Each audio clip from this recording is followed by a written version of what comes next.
Hello, welcome back to my channel study toppers by Pooja Suri. आज की video में हम देखने वाले हैं कि डीएसएस वीक में कैसे क्वेश्चंस आते हैं। हमने पुराने सालों के क्वेश्चन पेपर उठाए हैं।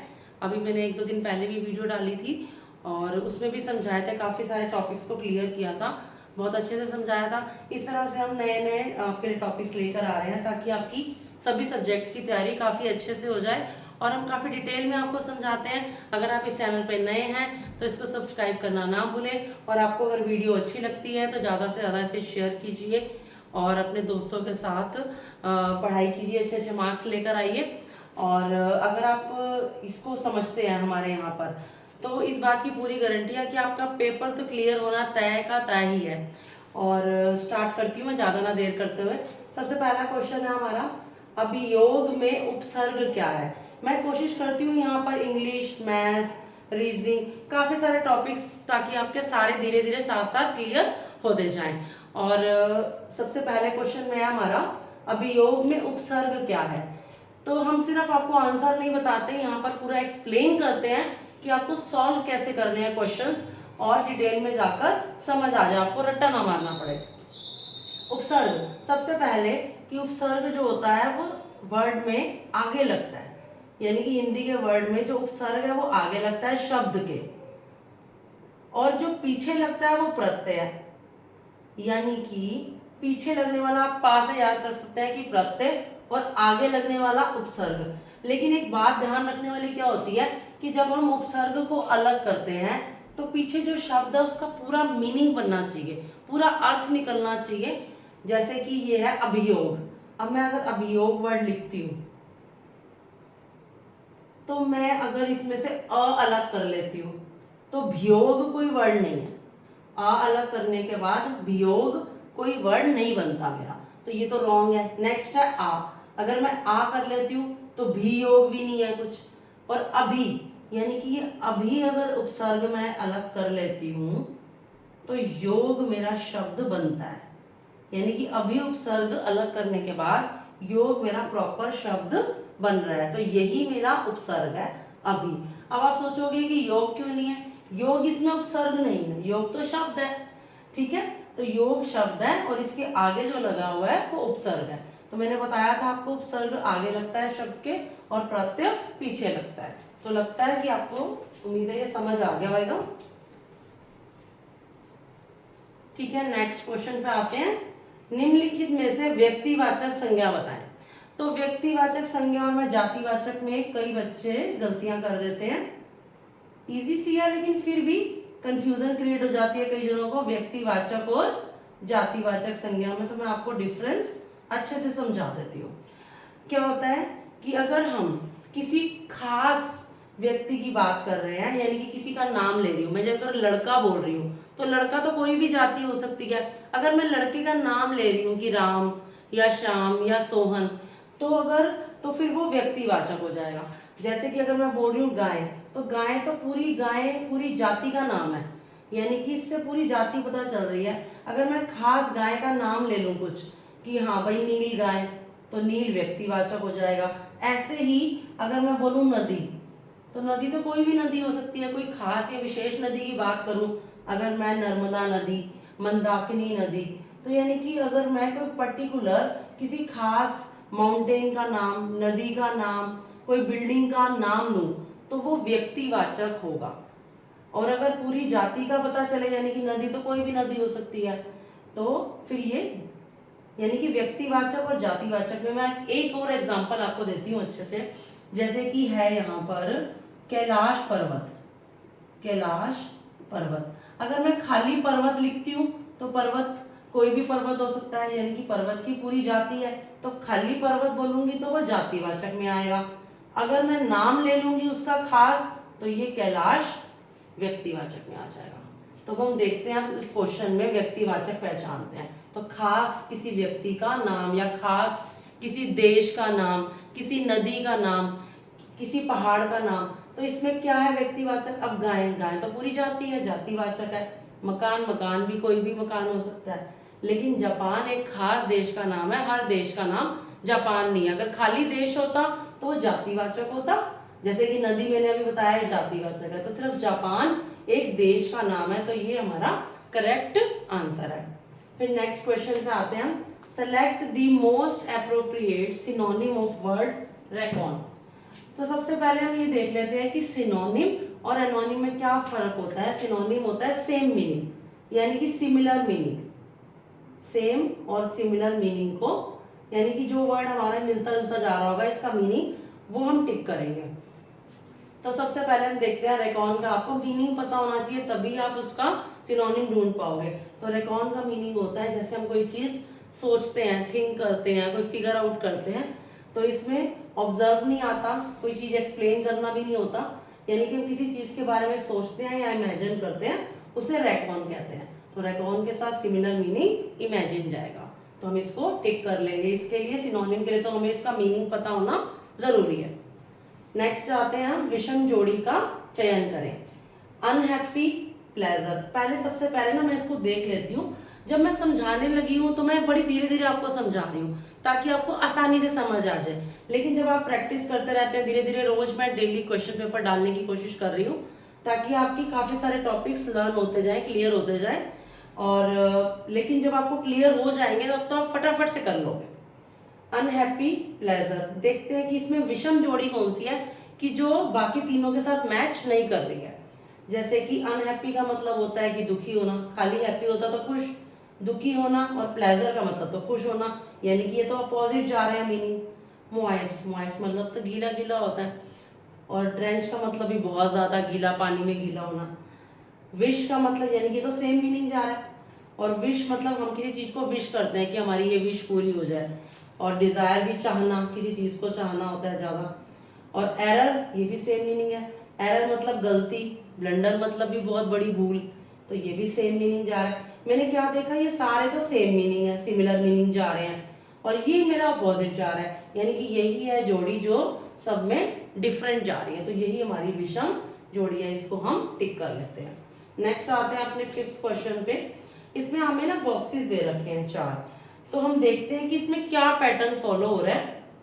तो सबसे पहले मुझे जो ये स्क्वायर बॉक्स दिख रहा है, मैं देखती हूँ अगर बड़े ध्यान से, तो यहाँ एरो आ रहा है और यहाँ पर इस लाइन के साथ डॉट आ रहा है। लेकिन मैंने जब चारों को बड़े ध्यान से देखा तो यहाँ पे एरो राइट है, फिर अब एरो मेरा इधर जा रहा है, पहले इधर आ रहा है, फिर नेक्स्ट मैं देख रही हूँ इधर जा रहा है एरो, फिर ऊपर जा रहा है यूं, फिर यूं, फिर इधर ऊपर जा रहा है थर्ड वाले में। तो यानी कि फोर्थ वाले में इधर वाला एरो होना चाहिए मेरा। अब इधर वाला एरो इन दो में है, तो यानी कि इन दोनों में से मेरा एक आंसर होगा। आप देखिए ध्यान से दोबारा कि अगर मैंने एरो पे कॉन्सेंट्रेट करा है तो पहले एरो नीचे गया, फिर इधर मुड़ गया, इधर आने के बाद इधर मुड़ा, फिर ऊपर गया, फिर इधर आना चाहिए, दैट मीन्स तो ये इन दोनों में से एक आंसर होगा। इसमें तो एरो आ ही नहीं रहा, ऊपर नीचे आ रहा है दोनों में। लेकिन मैंने अगर और दूसरी चीज पे ध्यान दिया, नोटिस करा, तो मैंने देखा जहां एरो आ रहा है ना उसी के साथ ये लाइन वाला डॉट आ रहा है। देखिए लाइन के साथ ये डॉट वाला एरो, लाइन के साथ डॉट वाला एरो, तो मेरा लाइन के साथ ये एरो के साथ ये डॉट वाला एरो साथ होना चाहिए, लेकिन ये अलग अलग है, तो ये तो रॉन्ग जा रहा है। मेरा यही वाला ऑप्शन है जो बिल्कुल करेक्ट इसमें फिट हो रहा है। तो ठीक है, हम अपने अगले क्वेश्चंस की तरफ बढ़ते हैं।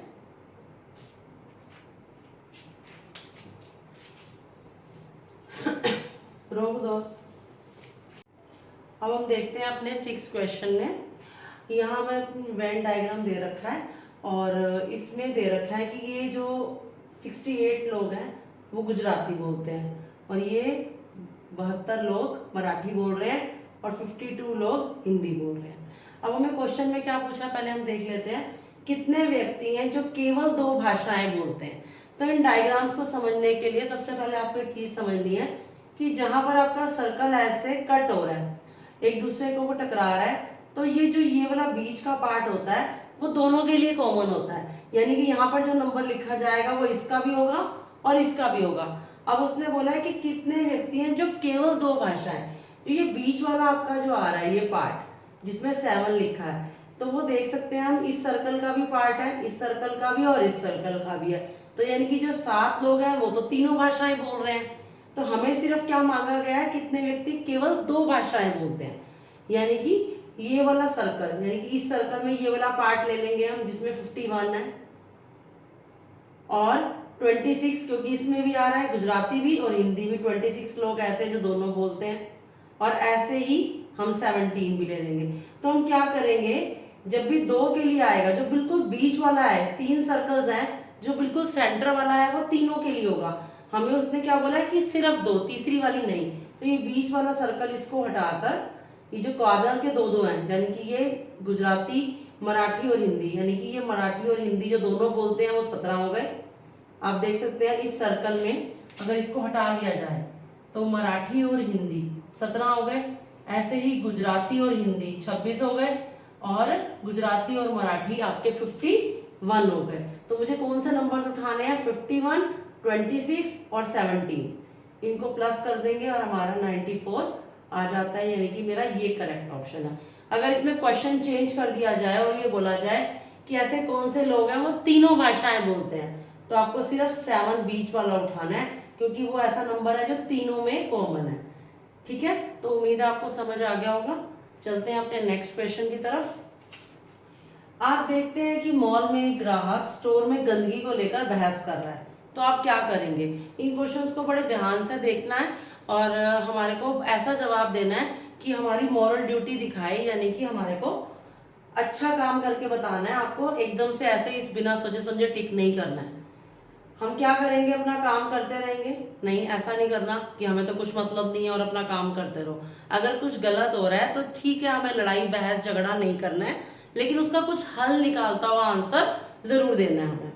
तो अपना काम करते रहेंगे, नहीं मॉल का सारा सामान फेंक देंगे, कतई नहीं। विद्रोह करेंगे, ये भी नहीं। यह विषय मॉल अधिकारियों तक, मॉल के जिस मॉल में हम खड़े हैं उस मॉल के अधिकारियों तक ये विषय पहुंचाएंगे। ठीक है, ये टॉपिक हम उन तक लेके जाएंगे ताकि वो इस रिगार्डिंग कोई डिसीजन ले सकें, कोई निर्णय लें। तो हम ये काम करेंगे कि जिनकी ड्यूटी बनती है मॉल के अधिकारियों की, उन तक हम ये टॉपिक, ये प्रॉब्लम लेकर जाएंगे। तो ये हमारा करेक्ट ऑप्शन है। तो इसी तरह से आपको ऐसे और क्वेश्चंस का भी जवाब देना है। नेक्स्ट है कि शेरनाथ के नाम से मशहूर सारनाथ में मौर्य स्तंभ में कौन सी आकृति नहीं थी। तो सारनाथ में जो मौर्य स्तंभ था उसमें हमें पता है कि हाथी, घोड़ा, बैल और शेर इन सब की थी, तो गाय की नहीं थी। तो आपको याद कर लेना है, क्योंकि ऑप्शन चेंज होके भी आ सकते हैं। ये भी पूछ सकते हैं, मान लो कि अलग अलग आपको जानवरों के नाम दे दिए और पूछ लिया कि किसकी थी, तो आपको चारों के नाम पता होने चाहिए। तो क्वेश्चन चेंज भी हो सकता है, किसकी थी और किसकी नहीं थी। तो आपको इसमें आंसर सिर्फ रटा नहीं मारना है, समझना है। तो हाथी की थी, घोड़े की थी, बैल की और शेर की, गाय की नहीं थी। तो इसमें हमें नहीं वाला पूछा ऑप्शन, तो हम गाय को टिक कर देंगे क्योंकि गाय उसमें नहीं थी। नेक्स्ट है अंजलि, अंकिता और बानू की आयु का योग 60 वर्ष है। 3 जने हैं, 3 फ्रेंड्स हैं, अंजलि है, अंकिता है और बानू है। इनकी आयु का योग 60 वर्ष है, 60 साल है। 4 साल पहले उनकी आयु का योग क्या होगा। तो अगर हम किसी की भी उम्र देख रहे हैं कि हाँ भाई 4 साल पहले कितनी है, तो मुझे पता है अगर आज जितनी मेरी एज है 4 साल पहले 4 साल कम होगी। तो यहाँ पर फटाफट से क्या कर देते हैं कई बच्चे, 60 में से 4 को ना घटा कर देते हैं फटाफट और 56 पे टिक कर देते हैं कि टाइम बचा, फटाफट आगे चले। नहीं, क्योंकि 3 जनों का योग दे रखा है, 3 जनों की आयु का योग दे रखा है। अगर हमारे घर में भी 2 बच्चे हैं, 4 साल पहले उनका क्या योग होगा, तो 4 साल पहले दोनों बच्चों को, मैं 4 साल छोटे होंगे ना वो, अगर एक की 10 साल है तो 4 साल पहले वो 6 का होगा, अगर एक की 20 साल है तो 4 साल पहले वो 16 का होगा। दोनों ही तो 4 साल पहले 4 कम करेंगे। तो इसमें 3 जने हैं, तो जब भी ऐसे क्वेश्चंस आते हैं हमारे को, तो हमने क्या करना है, अगर 3 जने हैं तो 4 साल पहले 3 4 जा 3 लोग और 4 साल पहले इनको मल्टीप्लाई कर लेना 12 ईयर्स। तो यानी कि 3 करके और 4 साल करके तीनों की 12 साल कम होगी। तो 60 में से 12 जाते हैं तो हमारा 48 आंसर आ जाता है। ऐसा जल्दबाजी में कुछ भी नहीं करना कि 4 फटाफट प्लस कर दिए या माइनस कर दिए। क्या करना है, जितने लोग होंगे वो लोग लिख लिए आपने। 3 लोग हैं तो 3, और कितने साल पहले पूछ रहे हैं, 4 साल। आपने सिर्फ दोनों को मल्टीप्लाई करना है, 12 आ गया, अब बस उस 12 को माइनस कर दो योग में से। तो यानी कि 60 में से 12 जाते हैं और 48 हमारा आंसर आ जाता है। तो अब इसको टिक कर देंगे। नेक्स्ट क्वेश्चन है हमारा, निम्नलिखित रेखा चित्र में गांव दे रखा है, कोई जेड नाम नहीं दे रखा, कि पिछले 6 वर्षों में डेंगू के कारण हुई मृत्यु की दर बताई हुई है कि कितनी है। 2012 में हम देख सकते हैं। ऐसे धीरे धीरे हम देख रहे हैं कि अलग अलग मृत्यु दर हर एक साल में है। अब क्वेश्चन क्या है उसको अच्छे से रीड कर लेते हैं। किस वर्ष में डेंगू बुखार के कारण मृत्यु दर में बढ़ोतरी हुई है, यानी कि कौन सा ऐसा साल रहा है जब मृत्यु दर बढ़ गई है। तो हम क्या इसको पहले देखने में टाइम वेस्ट नहीं करेंगे कि हाँ भाई हमें इससे फटाफट पता चल रहा है कि ये कम हो रहा है, कम हो रहा है, नीचे आ रहा है, नीचे आ रहा है, ये बराबर जा रहा है, ये ऊपर जा रहा है। तो इसी साल में बढ़ोतरी हुई यानी कि 2016 से 2017 में। तो इसमें से हम अपना ऑप्शन देख लेंगे और उसको टिक कर देंगे। अगर हमें पूछा जाए कितनी हुई है, तब हमें यहाँ देखना है कि कितनी हुई है।